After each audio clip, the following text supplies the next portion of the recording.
Baik, Assalamualaikum warahmatullahi wabarakatuh. Salam sejahtera untuk kita semua. Di sini kami akan menjelaskan tentang pembelajaran berdiferensiasi topik 1. Kami yang beranggotakan, yang pertama ada Desi Dela Nur Alfi, yang kedua ada Dini Pratiwi, yang ketiga ada Hanik Rahma Oktavia, yang keempat ada Maya Finarsih, yang kelima ada saya sendiri yaitu Neki Maretsa, yang keenam ada Sabrina Almi Ilma Kamila.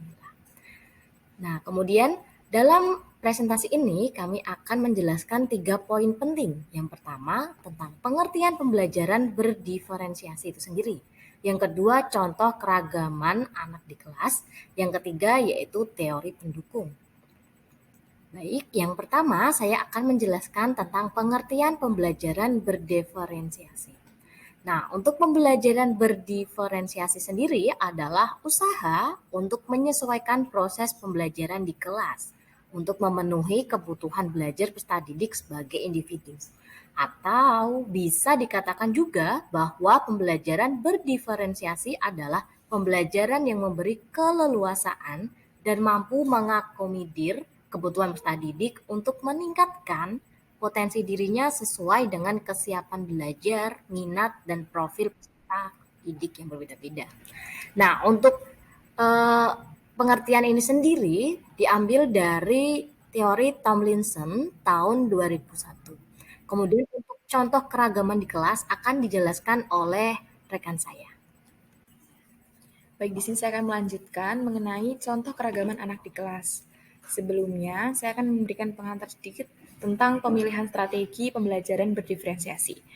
Dalam pemilihan strategi pembelajaran berdiferensiasi ini, kita bisa melihat kebutuhan belajar peserta didik, yaitu ada 3 aspek, kesiapan belajar, minat, dan gaya belajar atau profil belajar. Setelah mengidentifikasi kebutuhan belajar peserta didik, kemudian menentukan strategi pembelajaran berdiferensiasi yang cocok digunakan. Di antaranya ada diferensiasi konten, diferensiasi proses, dan juga diferensiasi hasil.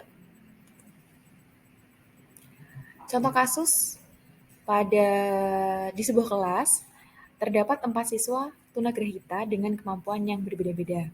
Masing-masing anak ini memiliki minat dan gaya belajar yang berbeda pula. Seperti ilustrasi gambar di samping, siswa A dan siswa B ini memiliki minat condong pada menyanyi dan musik. Mereka memiliki gaya belajar auditory learner. Kemudian siswa C dan D memiliki minat condong pada melukis dan menggambar. Siswa C dan D ini memiliki gaya belajar visual learner. Sementara itu, berdasarkan asesmen, kemampuan keempat peserta didik ini hampir pada taraf level yang sama. Hanya saja pada beberapa kegiatan motorik seperti menggunting, menulis, beberapa siswa harus diberi pendampingan secara khusus. Strategi pembelajaran berdiferensiasi yang dapat kita berikan, ini khususnya saya contohkan pada mata pelajaran mengenal anggota tubuh manusia. Diferensiasi konten yang bisa diberikan, yaitu siswa dapat dibagi menjadi 2 kelompok berdasarkan gaya belajar. Kemudian, masing-masing dibagi atas pertama visual, yang kedua auditori. Anak yang gaya belajarnya visual learner ini akan diminta mengamati gambar dan kartu bergambar bagian-bagian tubuh manusia, sedangkan siswa yang bergaya belajar auditori diajarkan cara bernyanyi lagu bagian tubuh manusia. Kemudian pada prosesnya, diferensi proses ini sebenarnya lebih pada melibatkan peran guru. Peran guru ini yang dilibatkan sesuai dengan kebutuhan peserta didik. Jadi, guru tetap memberikan pendampingan individu bagi siswa yang mengalami kesulitan dalam memahami materi.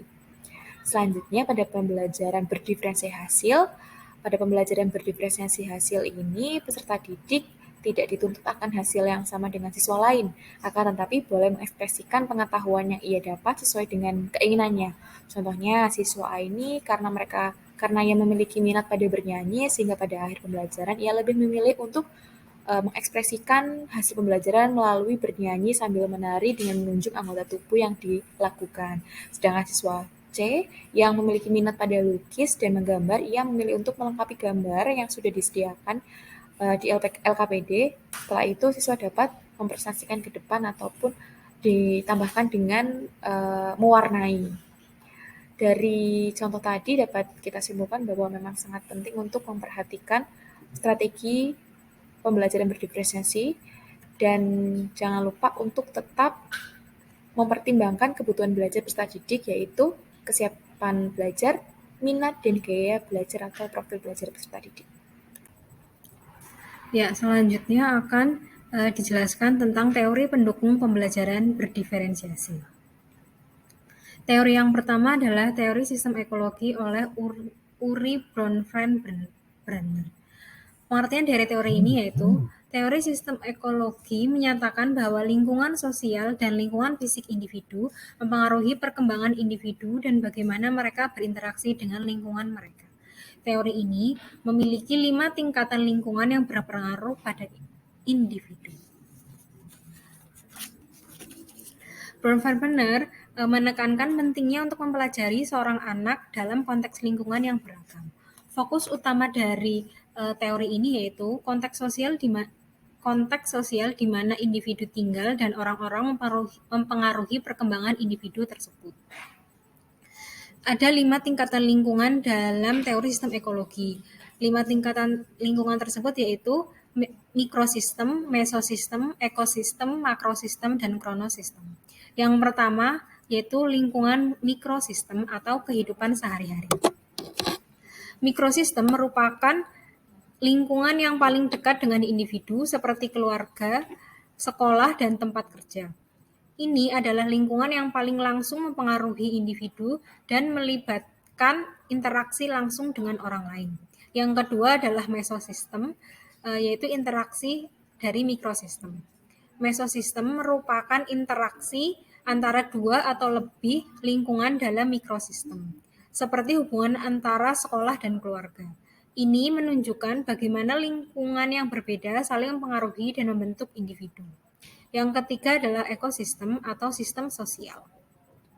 Ekosistem sendiri merupakan lingkungan yang mempengaruhi individu meskipun mereka tidak berinteraksi secara langsung dengan lingkungan tersebut, seperti peraturan pemerintah atau media massa. Yang keempat adalah makrosistem. Makrosistem yaitu budaya. Makrosistem sendiri merupakan lingkungan sosial dan kultural yang lebih besar seperti budaya, agama, dan ekonomi. Makrosistem sendiri mempengaruhi cara individu berpikir dan bertindak. Yang terakhir adalah kronosistem. Kronosistem lebih ke personal atau social history. Kronosistem merupakan perubahan dalam lingkungan sepanjang waktu, seperti perubahan ekonomi atau perubahan keluarga. Ini menunjukkan bagaimana lingkungan berubah dan mempengaruhi perkembangan individu sepanjang hidup individu tersebut. Baik, selanjutnya saya akan menjelaskan tentang teori multiple intelligence. Tokohnya adalah Howard Gardner. Kecerdasan anak bukan sekedar kemampuan untuk mengenal angka dan cakap berhitung. Selama ini kan kita mengetahui bahwa terkadang orang tua atau sebagian guru-guru di sana mengukur kecerdasan anak dengan sekedar mengetahui kecerdasannya berdasarkan nilai matematika atau nilai pelajaran-pelajaran yang ada di sekolah.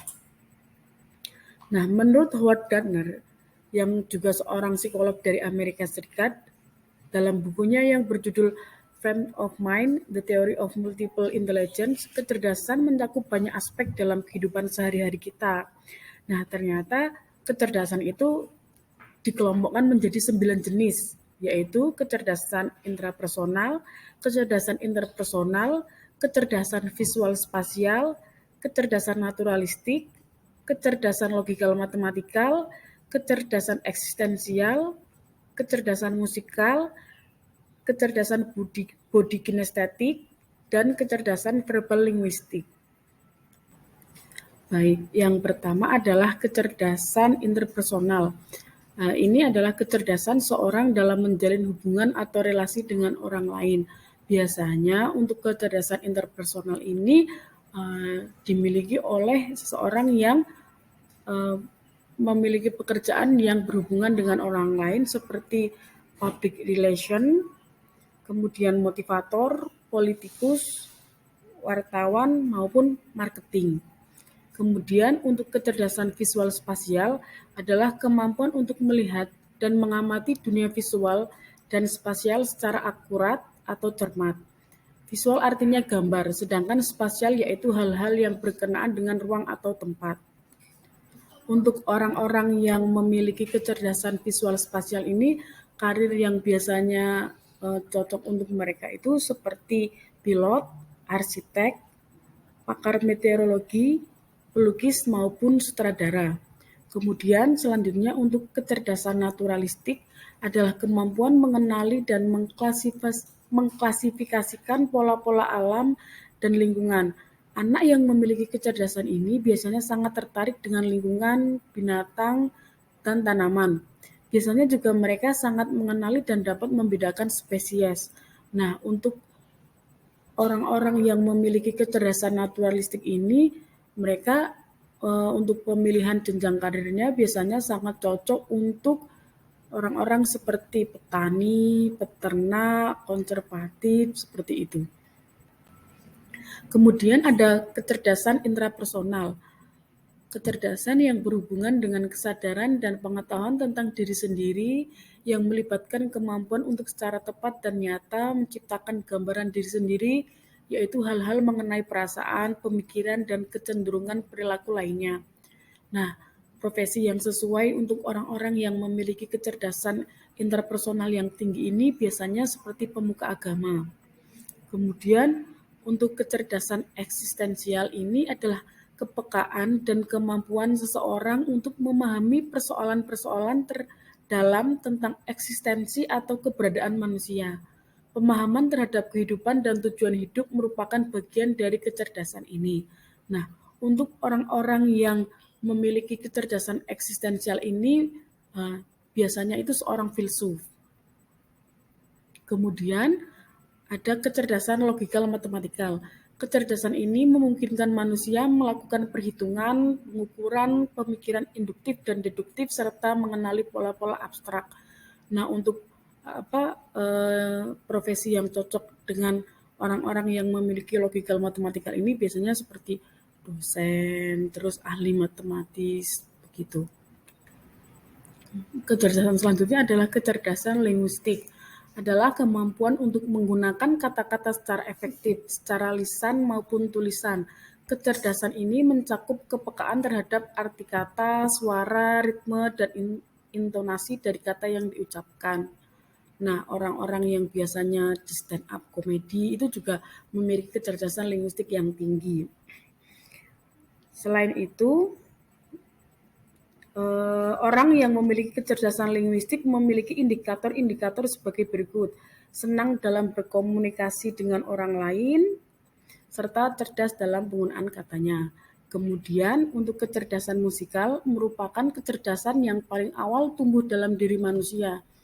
Detak jantung, denyut nadi, suara pencernaan dalam perut ibu merupakan materi awal yang diterima seseorang anak dalam mengembangkan kecerdasan musikalnya.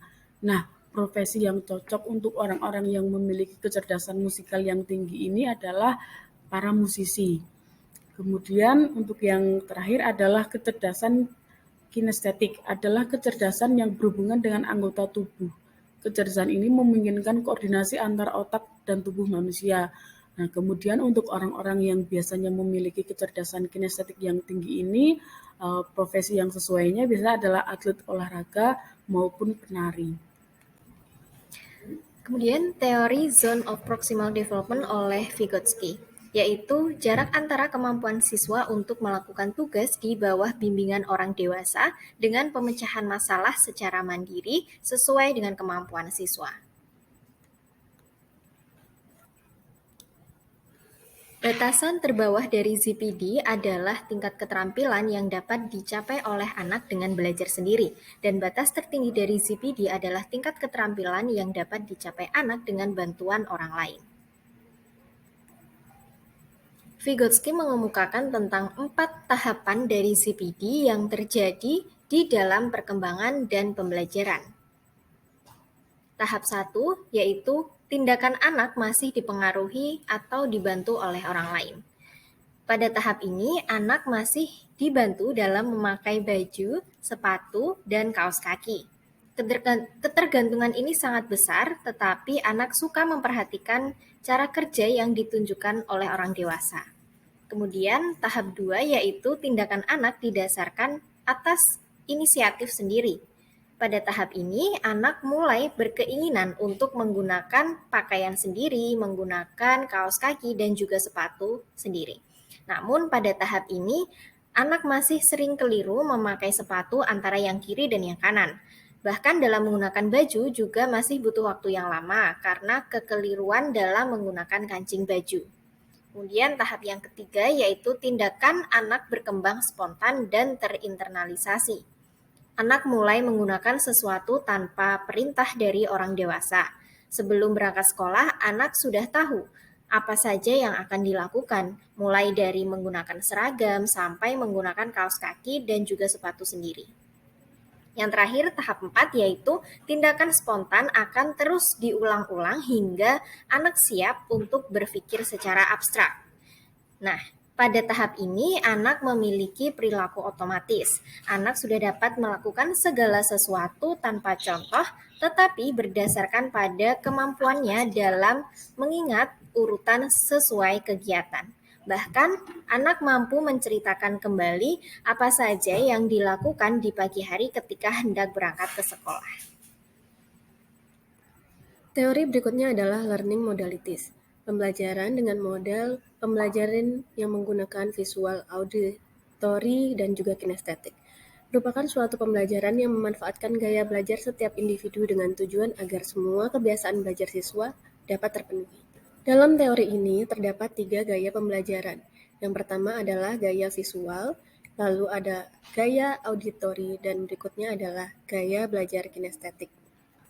Gaya belajar visual. Pada gaya belajar ini, siswa menggunakan penglihatan visual mereka untuk dapat mampu mengingat objek-objek pembelajaran seperti warna, hubungan ruang, potret, dan juga gambar yang menonjol. Belajar harus menggunakan indera mata melalui pengamatan dan juga mendemonstrasikan ataupun membaca menggunakan media dan juga alat peraga. Karakteristik dari pembelajaran visual adalah mengingat apa yang dilihat daripada apa yang didengarnya. Lebih senang belajar dengan cara membaca materi, lalu kemudian menuliskannya kembali dari materi yang dipahami pada catatan-catatan kecil untuk kemudian dipelajari kembali. Pada siswa dengan gaya belajar visual, mereka lebih menyukai untuk menuliskan kata-kata kunci pada materi tersebut agar lebih mudah untuk diingat. Berikutnya adalah gaya belajar auditory, yaitu belajar dengan cara mendengarkan. Gaya belajar dengan menggunakan auditory mengandalkan pada pendengaran untuk bisa memahami dan mengingat apa yang telah ia pelajari.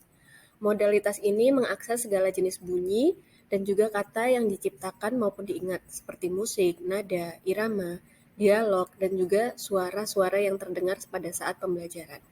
Belajar dengan mendengarkan, menyimak berbicara presentasi, mengemukakan pendapat, gagasan, menanggapi, dan juga berargumentasi sangat mudah untuk dipahami dengan menggunakan gaya belajar auditori. Seorang siswa lebih suka mendengarkan kaset, ceramah, diskusi, podcast, dan lain sebagainya. Karena itu, alat perekam sangat membantu para siswa yang menggunakan gaya belajar auditori. Gaya belajar yang terakhir adalah kinestetik. Gaya belajar ini siswa menggunakan cara bergerak, bekerja, dan juga menyentuh dalam memahami pembelajaran yang ia terima. Gaya belajar kinestetik mengharuskan individu untuk menyentuh sesuatu atau menggambarkan dengan gerakan informasi yang sudah ia dapatkan agar lebih bisa untuk mengingatnya. Seseorang yang menggunakan gaya belajar kinestetik menempatkan tangan sebagai alat penerima informasi, terutama agar ia terus bisa mengingat informasi yang ia dapatkan. Lalu, hanya dengan menggunakan gerakan dan juga sentuhan, akan terdapat informasi yang banyak untuk dipelajari oleh orang dengan gaya belajar kinestetik. Baik, demikian presentasi yang dapat kami paparkan. Mohon maaf jika ada kesalahan dalam penyampaian. Akhirul kalam, wassalamualaikum warahmatullahi wabarakatuh.